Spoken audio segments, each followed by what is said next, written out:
What's going on, my broskiis? My name is Toadski, back again, here to bring you guys yet another Dragon Ball Z Dokkan Battle video, and this is actually going to be my first discussion-related video for Dokkan Battle. Previously, I've usually just always uploaded, just gameplay videos, but some big news has come out on the global version of Dokkan Battle, and yes, you are reading that title correctly. Now, if you guys are in tune with other, Dokkan Battle YouTubers, you guys would have probably already seen this news already. But I just decided, I might just upload a video because I've been getting into Dokkan Battle a lot recently, and, I just kind of want to give my 2 cents about the whole event that is going to be happening really soon on Dragon Ball Z Dokkan Battle Global. So without further ado, guys, let's get straight into the video. So yes, Super Saiyan 4 Gogeta and a brand new Omega Shenron will be arriving on the 4th of August on Dragon Ball Z Dokkan Battle Global version. Now, no one in their right mind would have predicted this to arrive on Global first, let alone, and also the fact that Super Saiyan 4 Gogeta is arriving. Now, even though it is Super Saiyan 4 Gogeta and everyone is super hyped about this unit, I think that people need to calm down a little bit and actually overview these characters properly, because there's definitely some flaws with these units, and I just want to give you guys my personal opinions on them, and the unit that I'll personally be summoning for. So anyways, let's get straight into the video. Let's first off break down these 2 units. So on screen right now, you guys can see the brand new Super Tech Super Saiyan 4 Gogeta Peerless Gleam. Now, one main thing about these units is the fact that their leader skills have not been revealed yet. Now, all of this data was data mined by, I believe it's DBZ Space. I don't know the exact user, forgive me for that, but I'll leave all the links in the description down below. That is where all this information is coming from.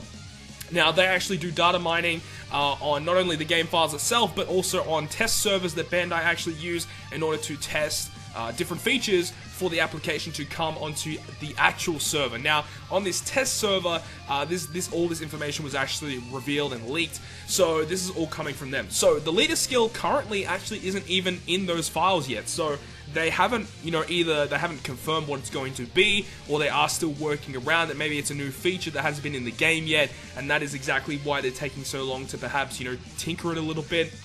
But anyways, let's go through the stuff that we do know. So the super attack will greatly raise his attack and defense for 1 turn, and then cause immense damage to the enemy. So that's a pretty good super attack right there. Greatly raises his attack and defense, so when he does super attack, he will be tanking a lot better from the enemy, and also he does a lot of damage as well.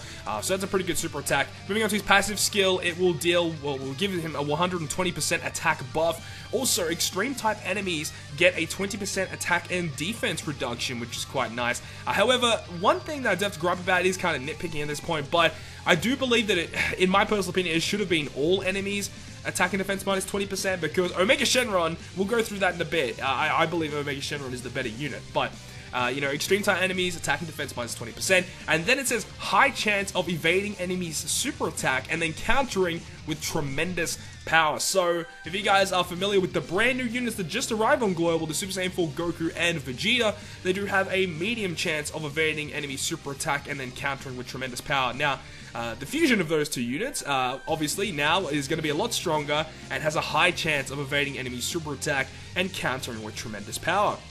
So that's actually a pretty good passive, although, again, kind of nitpicking at this point, but I personally believe that he should have had the ability that the Strength Super Gogeta and also the Int Super Gogeta have, where he will be super effective against all types. In my personal opinion, I would have much preferred this Super Saiyan 4 Goku to have that sort of ability, where instead of the evading and then countering, in my opinion, it would have been much better if he was just super effective against all types for his passive skill. Now, this is just his passive skill at the moment. His leader skill might have something to do with being super effective against all types. We don't know at this current point, but, if we're just judging by super attack, passive, and links, that is what it is. But let's go through his links real quick. So, starting off, we go Super Saiyan, Kamehameha, Shocking Speed, Over in a Flash, GT, Fierce Battle, and Fused Fighters. Now, a lot of people were quite upset with the links that Super Saiyan 4 Gogeta has, and I actually kind of agree here, because he has Shocking Speed, Over in a Flash, GT, and Fused Fighter, which all give a lot of ki. That is a lot of ki that Super Saiyan 4 Gogeta will potentially get, and he only has, pretty average attack boosting links. He has Fierce Battle, of course, which is, really strong. He gets Kamehameha, which is obviously makes sense, But, you know, it's a 2500 attack up when Super Attack is launched, and then Super Saiyan, which is plus 10% attack. A lot of people were complaining about it because he doesn't have Saiyan Raw. You know, the two Super Saiyan 4 units, Goku and Vegeta, have Saiyan Raw, which makes perfect sense for Gogeta to have this, and he does not have it. So that's a little bit of a gripe that I personally have. It would make so much sense if he did have it, and it would increase his damage output a whole lot if he did have it, but, you know, they just love to give the heroes key links, man. It's kind of crazy that they've done that. But all in all, that's about it. You know, his leader skill, as I said, hasn't been revealed yet. We don't know what it could be. You know, it could be a new Super Tech leader. It could be a hero leader. We don't actually know at this current point. But once we do get that information, if you guys do enjoy this video, I might consider making another, you know, discussion-related video about these new units once we get more information about them. But that's all the information we have currently for Super Saiyan 4 Gogeta. So that's a pretty good unit right there. But now let's talk about the other unit counterparting this unit, being Omega Shenron. So the second unit here is, as I said, Omega Shenron. Now, Omega Shenron is an extreme physical unit. Pretty good stats. Oh, I forgot to mention that with Gogeta as well. Their stats are quite crazy. And when you max them out in the dupe system, they have amazing statistics, like some LR related statistic. It's kind of crazy.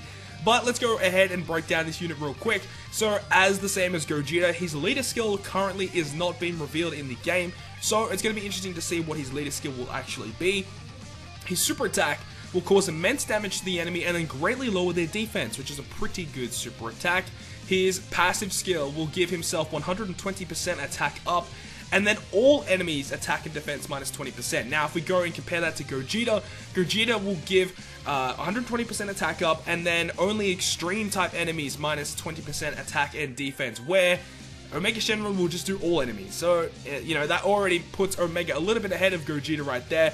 And then he will have a chance to, or he'll always launch an additional attack, but it has a chance to become a super attack. Now, a lot of people were, you know, kind of making some funny memes about this because he has almost an identical passive to the extreme physical lead Cooler, the 120% lead. So, a lot of people were thinking that what if this Omega Shenron was going to replace the extreme physical lead Cooler, because Cooler is technically the next 120% leader that Global should be getting, and it's kind of interesting that once the Super Saiyan 4s leave, we're getting this Omega Shenron, who is nearly identical to extreme physical Cooler, and he himself is extreme physical with the exact same passive. You know, it's kind of crazy that they are doing that, so we're not too sure, man. We are not too sure what they're going to be doing with that, but, you know, it's going to be interesting to see what this guy's leader ability is going to be.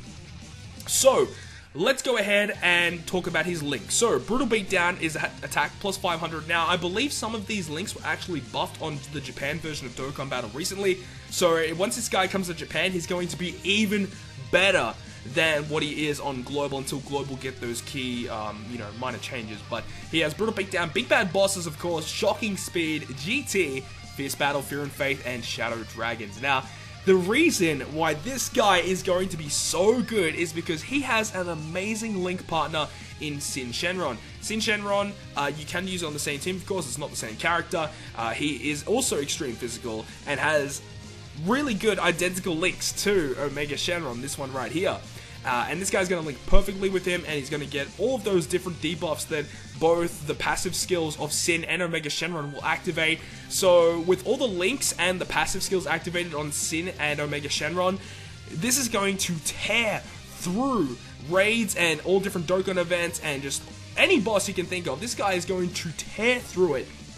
And also, he has a chance to launch an additional super attack, which will again do tons and tons of damage. So, this guy pretty much outdamages Super Saiyan 4 Gogeta, you know, pretty easily. So a lot of people were kind of upset at the fact that Gogeta isn't actually going to be as good as Omega Shenron. Like, Omega Shenron, hands down, is going to be the better unit. But the thing is that, you know, because there's so many fanboys for Gogeta, that, you know, a lot of people are going to be summoning just because it's Super Saiyan 4 Gogeta, which makes sense. And I'm not saying Super Saiyan 4 Gogeta is a bad unit. I'm just saying that Omega Shenron is a better unit out of the two. They are both exceptional characters. They're both, you know, amazing to have. But it's just that Omega Shenron is that slight bit better. He'll give you more damage output, and he'll just be a better asset to your, you know, teams than what Gogeta can possibly bring to the table. So that's pretty much it. That's the entire breakdown of these two units in general.